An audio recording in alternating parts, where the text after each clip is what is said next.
नमस्कार, आप देख रहे हैं न्यूज कॉल 24। मैं हूं आपके साथ सुशील गिरीश। हर खबर पर नजर, हर सवाल का जवाब। देश दुनिया की हर छोटी बड़ी खबर सीधे आपके स्क्रीन पर। लगातार ताजा खबरों के लिए बने रहिए न्यूज कॉल 24 के साथ। आज की टॉप न्यूज में हम चर्चा करने वाले हैं कि क्या चीन से घिरता जा रहा है भारत, पाकिस्तान, नेपाल और अब बांग्लादेश पड़ोसी मुल्कों ने कैसी भारत की चिंता बढ़ा दी है। आज यही चर्चा का विषय रहेगा। दक्षिण एशियाई देशों में राजनीतिक और आर्थिक अस्थिरता बढ़ती जा रही है। भारत के अलावा अब बांग्लादेश ऐसा था जहां राजनीतिक आर्थिक स्थिरता थी, लेकिन अब बांग्लादेश में भी अस्थिरता आ गई है। ऐसे में भारत के लिए चिंता की सबसे बड़ी बात यह है कि इस अस्थिरता की वजह से उसके पड़ोसी चीन के करीबी बनते जा रहे हैं। हाल के समय में जो जियोपॉलिटिक्स में बहुत बदलाव हुआ है, खासकर साउथ एशिया में, और इससे सबसे ज्यादा प्रभावित भारत ही हुआ है।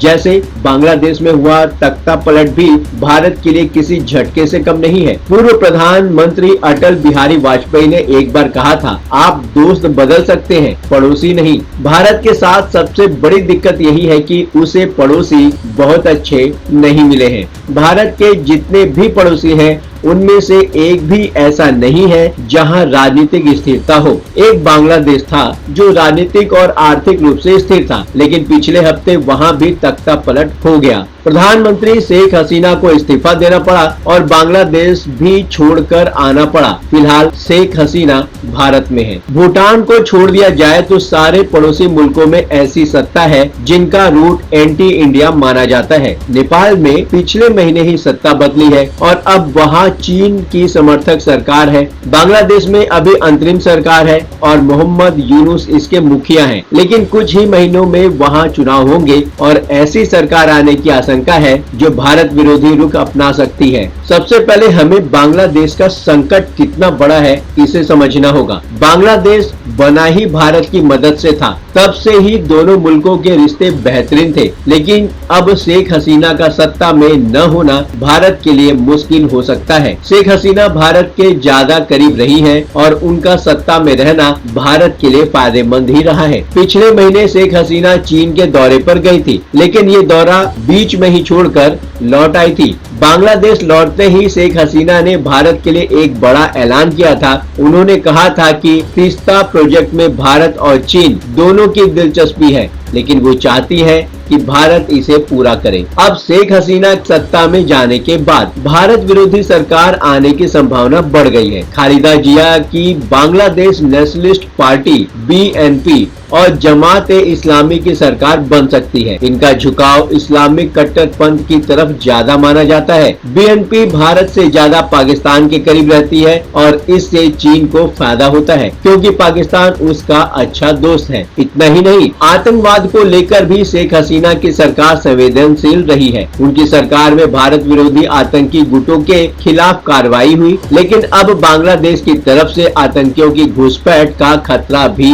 बढ़ गया है। बांग्लादेश में अस्थिरता सिर्फ भारत ही नहीं बल्कि उसके लिए भी चिंताजनक है, क्योंकि पहले से ही वहां रोजगार और महंगाई की बड़ी समस्या बनी हुई है। लिहाजा बांग्लादेश भी चाहेगा कि भारत के साथ उसके रिश्ते जस के तस बने रहे, क्योंकि इससे उसे आर्थिक फायदा होगा। हालांकि अब बांग्लादेश के चीन के और करीब जाने की संभावना भी है। शेख हसीना की सरकार भारत और चीन के बीच बैलेंस बनाकर चलती थी। अब भारत को ये समझना जरूरी है कि क्या भारत के पड़ोसियों को घेर रहा है चीन। श्रीलंका काफी लंबे वक्त से अस्थिरता से गुजर रहा है। उसकी वजह सिर्फ एक ही है, चीन। पाकिस्तान तो आजादी के वक्त से ही भारत का दुश्मन रहा है। म्यांमार में भी कई सालों से सेना का शासन है। मालदीव में पिछले साल ही मोहम्मद मुइज्जू राष्ट्रपति बने हैं, जिन्हें चीन का समर्थक माना जाता है। नेपाल में भी बीते महीने ही चीन समर्थक KP शर्मा ओली प्रधानमंत्री बने हैं। भूटान, चारों ओर जमीन से घिरा हुआ भूटान अब चीन के करीब जाता दिख रहा है। चीन के साथ सीमा विवाद सुलझाने को लेकर बातचीत अंतिम दौर में है। चीन और भूटान के बीच जिसे लेकर विवाद है उसमें 279 वर्ग किलोमीटर डोकलाम भी है। दूसरा इलाका 495 वर्ग किलोमीटर का जकारलुंग है और पासलुंग पहाड़ी का इलाका है। चीन का प्रस्ताव है कि वो 495 वर्ग किलोमीटर के इलाके पर अपना दावा छोड़ दे, अगर भूटान उसे 269 वर्ग किलोमीटर वाला डोकलाम दे दे। अगर दोनों में इस पर सहमति हो जाती है तो चीन की सेना भारत के और करीब आ जाएगी। 2017 में डोकलाम में ही भारत और चीन के बीच 76 दिन का तनाव रहा था। नेपाल की बात करें तो पिछले महीने ही पुष्प कमल दहाल प्रचंड की सत्ता हटी है। अब यहाँ केपी शर्मा ओली प्रधानमंत्री है। प्रचंड को भारत समर्थक माना जाता था, जबकि ओली चीन के ज्यादा करीब है। ओली जब प्रधानमंत्री थे तभी नेपाल ने 2017 में चीन के belt and road initiative BRI project में शामिल होने का ऐलान किया था। इतना ही नहीं, भारत को लेकर ओली का रुख सकारात्मक भी नहीं रहा है। प्रधानमंत्री रहते ही 2019 में ओली ने भारत के लिपुलेख, काला पानी और लिम्पियाधुरा को नेपाल का हिस्सा बताया था। मई 2020 में नेपाल का नया नक्शा भी आया था, जिसमें इन तीनों इलाकों को उसका हिस्सा बताया गया था। मालदीव, पिछले साल हुए राष्ट्रपति चुनाव में मोहम्मद मुइज्जू की जीत हुई थी। मुइज्जू ने अपना पूरा चुनाव इंडिया आउट कैंपेन पर लड़ा था। मुइज्जू को चीन का समर्थक माना जाता है।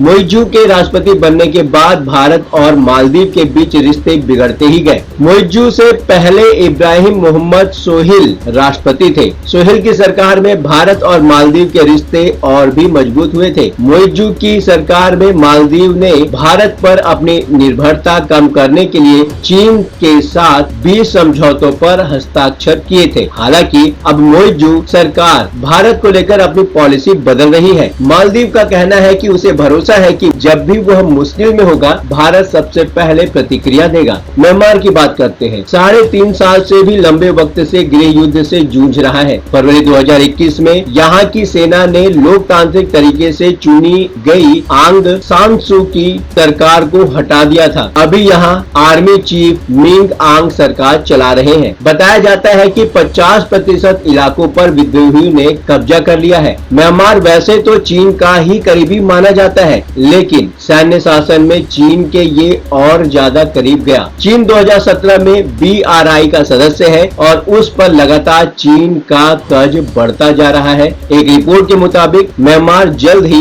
दिवालिया हो सकता है। अब बात करते हैं श्रीलंका की। 2022 से यहाँ गंभीर आर्थिक संकट है। श्रीलंका की आर्थिक बर्बादी का कारण चीन ही था। राजपक्षे की सरकार में श्रीलंका और चीन के बीच नजदीकियां बढ़ी। चीन ने कर्ज देकर श्रीलंका को दिवालिया कर दिया। श्रीलंका ने अप्रैल 2022 में जब खुद को दिवालिया घोषित किया था, तब उस पर 51 अरब डॉलर से ज्यादा का कर्ज था। हालांकि गोटाबाया राजपक्षे ने सत्ता से बाहर होने राष्ट्रपति बने रानिल विक्रमसिंघे ने अर्थव्यवस्था में सुधार किया है। श्रीलंका में इसी साल सितंबर-अक्टूबर में चुनाव होने जा रहे हैं। विक्रमसिंघे इसमें निर्दलीय लड़ेंगे। अब विक्रमसिंघे जीतते हैं तब तो भारत के लिए ठीक है, लेकिन कोई दूसरी पार्टी या गठबंधन की जीत होती है तो ये भारत के लिए चिंता बढ़ाने वाली बात होगी। पाकिस्तान तो शुरू से ही दुश्मन है। 1947 में बंटवारे के बाद से ही भारत और पाकिस्तान के रिश्ते तनावपूर्ण रहे हैं। दोनों देश अब तक 3 युद्ध लड़ चुके हैं। इनमें से 2 युद्ध कश्मीर के लिए हुए हैं और सीमा पर तो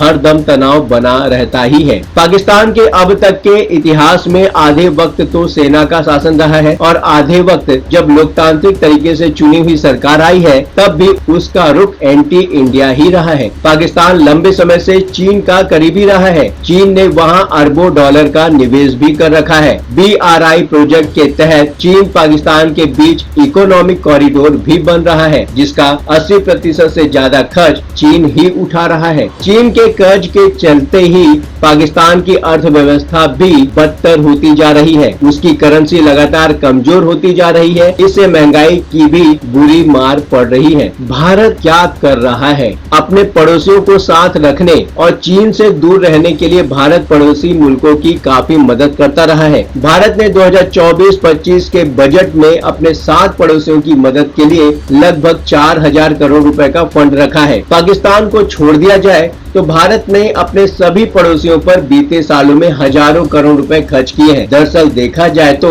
दक्षिण एशिया चीन और भारत के लिए एक जंग का अखाड़ा भी बनता जा रहा है। Belt and road initiative BRI के जरिए चीन सभी दक्षिण एशियाई देशों तक पहुंच चुका है। ऐसा करके उसने भारत को चारों तरफ से घेर रखा है। ऐसे में इन देशों में चीन का प्रभाव प्रभाव कम करने के लिए भारत को आर्थिक मदद देना जरूरी है। एनडीए सरकार नेबर फर्स्ट पॉलिसी के जरिए पड़ोसियों को अपने साथ रखने की कोशिश कर रही है। चीन के प्रभाव को कम करने के लिए भारत को इन देशों को अपने करीब रखना जरूरी है और एनडीए सरकार इस पर काम भी कर रही है। लेकिन कहते हैं ना कि आप अपने पड़ोसी नहीं बदल सकते, तो भारत के भी पड़ोसी अच्छे नहीं हैं, जिसके विषय में आप सब जानते हैं। अब आने वाला वक्त बताएगा भारत के प्रति चीन की जो चाल है कि भारत को वो चारों तरफ से घेर ले, वो नाकाम होती है या कामयाब। आप अपने विचार हमें कमेंट कर प्रतिक्रिया जरूर दें। अभी तक आपने न्यूज कॉल 24 को सब्सक्राइब नहीं किया है तो देर किस बात की, चैनल को अभी सब्सक्राइब करके ज्वाइन करें, फॉलो करें। नई वीडियो का टाइमली नोटिफिकेशन पाने के लिए नोटिफिकेशन में जाकर ऑल का ऑप्शन दबाना बिल्कुल ना भूलें। आपसे फिर मुलाकात होगी, तब तक के लिए नमस्कार।